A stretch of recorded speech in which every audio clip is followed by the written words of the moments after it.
Good morning, LinkedIn. So the other day I did a post on one of the considerations when you're making this decision around should you insource your software development team or should you outsource your software development team, and had some great engagement, quite a lot of direct messages around it, which is great because it struck a chord, which is expected. And again, there's no right or wrong answer. There really isn't. It's a question of understanding the considerations that matter to you and where you are in your founder journey, and then making a decision based on the information you have. So in the previous video, I spoke about the consideration of whether tech itself is the value proposition or whether you are using tech to unlock or enable the value proposition.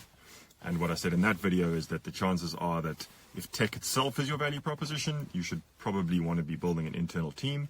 If tech is enabling a value proposition, you're more likely to consider an outsourced team. Today I want to speak about something else, and that is that whether or not you intend to raise significant funding.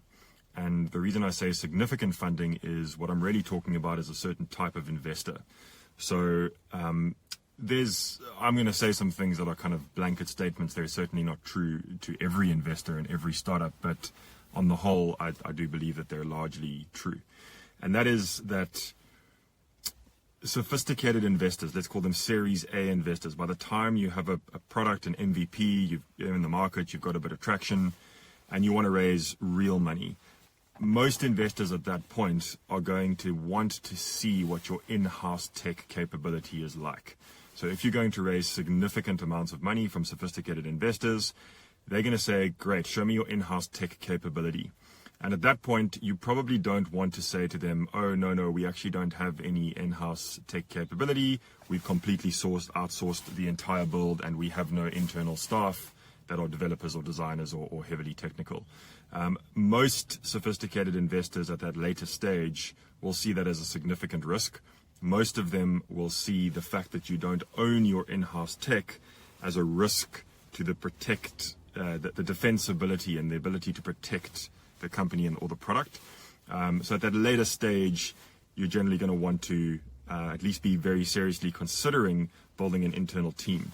At the same time, you also want to really make sure that if you have been working with an outsourced partner, that the IP has been transferred over to you. So just because somebody else is building your product doesn't mean that the IP doesn't belong to you. So to summarize what I'm saying there is, if you're very seriously considering and hoping and planning to raise significant funding, then you want to be building into your plan the ability or the trajectory to be eventually having an in-house tech team. And it doesn't have to start like that. So a lot of companies we work with, we begin helping them with a prototype. We take them through the MVP build. They go to market. They get traction. They then go and look at a very serious investor. And through all of this process, they haven't had an in-house team.